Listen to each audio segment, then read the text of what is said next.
Darto masuk ke kantor dan menemukan bosnya sudah mati. Dia panik. Bagaimana kalau mereka mengira dia yang melakukannya? Jadi dia membeli sebuah tiket ke Meksiko semalam suntuk. Tapi yang tidak dia tahu, polisi sudah memeriksa rekaman keamanan dan mengidentifikasi pembunuh sebenarnya. Bahkan yang lebih gila, pembunuh itu menuju ke arah yang sama. Kebetulan berubah menjadi takdir. Pembunuh itu menarik. Tunggu, bukankah itu si aneh yang makan peach tadi pagi? Kenapa dia menatapku? Apa dia mengikutiku? Dia panik, menekan gas, dan kabur. Tapi Darto, dia bahkan tidak melihat keluar jendela, hanya menatap wajahnya yang tampan. Kemudian pembunuh itu mendengar pengumuman polisi di radio. Tersangka mengemudi jeep hitam dengan stiker api, saluran tip terbuka, hadiah besar.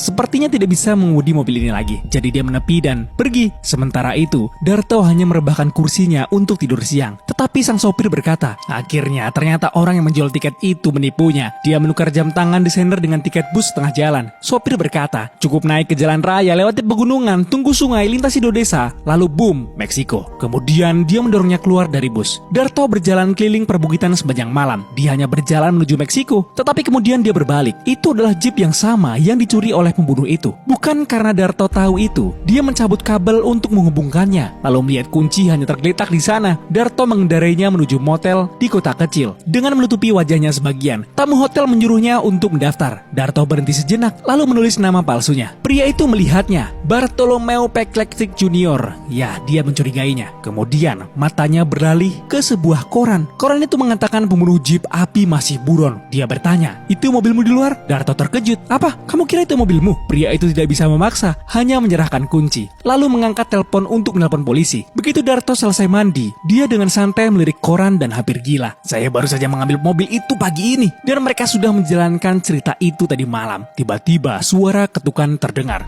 Pembunuh itu mendengar suara itu dan panik. Meraih senjatanya, berpikir dia telah tertangkap. Beberapa saat kemudian, polisi datang. Tidak diragukan lagi, Darto berpikir mereka datang untuk dirinya. Dia membungkus handuk di kepala, berpura-pura mengeringkan rambut, dan mencoba untuk menyelinap keluar. Polisi di luar mencurigainya karena tidak mungkin ada wanita setinggi itu. Darto mengelap sampai ke bawah, hampir berhasil hingga tamu motel muncul dan langsung menuju ke arahnya. Darto panik, dia berkata, "Hei, lihat di belakangmu!" Tapi polisi bahkan tidak melihatnya. Dan tentu saja, tepat saat itu, pembunuh sebenarnya itu keluar. Melihat Darto menunjuk langsung ke arahnya, dia menarik senjata dan mulai menembak polisi. Darto tidak menunggu, dia berlari. Mendengar tembakan, dia yakin polisi menembaknya. Jadi dia bergerak zigzag dengan gila dan melompat langsung ke dalam parit. Darto berlari ke rel kereta tepat saat kereta lewat. Dia mencoba menumpang, melompat, terjatuh, terbalik, dan terpelanting langsung dari kereta. Darto yang noob